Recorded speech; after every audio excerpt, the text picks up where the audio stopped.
If you're going to be outdoors today, it's going to be beautiful. In fact, whether it's inland or out on the island, either way, looking great. Just some high clouds out there, a lot of sunshine in wake of yesterday's cold front and those temperatures in the upper 70s, lower 80s at this hour. The front is well off towards our east, taking all the clouds with it.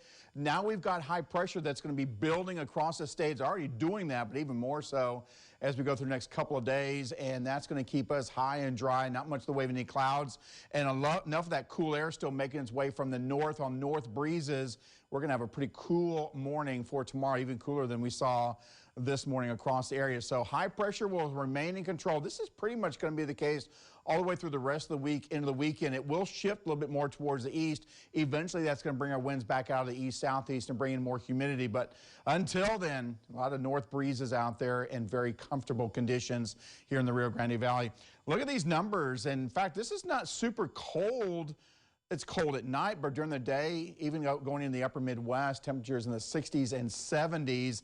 This is perfect for the end of September, first part of October across the area, and it's going to continue for a couple days before we start to see, again, that return of humidity. But here's our temperatures starting off this afternoon. There's those 80s out there, but notice as we go through the overnight hours and towards tomorrow morning, start to see the green and the blues on the map. Watch these temperatures drop off into the lower 50s across most of the area by tomorrow morning sunrise. And even as you get closer to the coastal areas, seeing those numbers in the 60s out on the island, this is really nice. You're definitely going to feel with that dry air in place. It's going to feel a little chilly as we go through the first part of tomorrow. Those winds are also going to start to die off. So we still have wind gusts up around 25 to 30 miles an hour.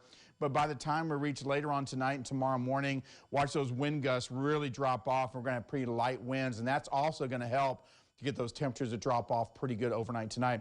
Out on the island, 79 degrees today with those still gusty winds out there, north around 20 miles an hour, gusting a little higher than that. Moderate risk of rip currents, and the low tide at 9:43. That surf height running 4 to 6 feet. Out on the bay, 83 degrees. Choppy conditions, and looking at pretty nice conditions out on the waters. Out in the tropics, we have not much going on. Pretty quiet over the Atlantic Basin with a lot of high pressure in place. The Hurricane Center is watching one area across the Western Caribbean, giving it a 50% chance of development over the coming 5 days. The front that came through us yesterday is going to go stationary just to the north, kind of as a blocking mechanism for this system.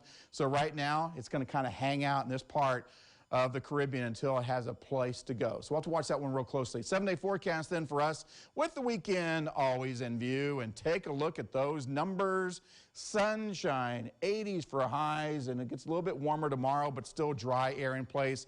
It's the weekend that we start seeing a little bit of that humidity returning, but all in all, this is a nice little stretch. It's nice stuff outside. Thank you, Jim.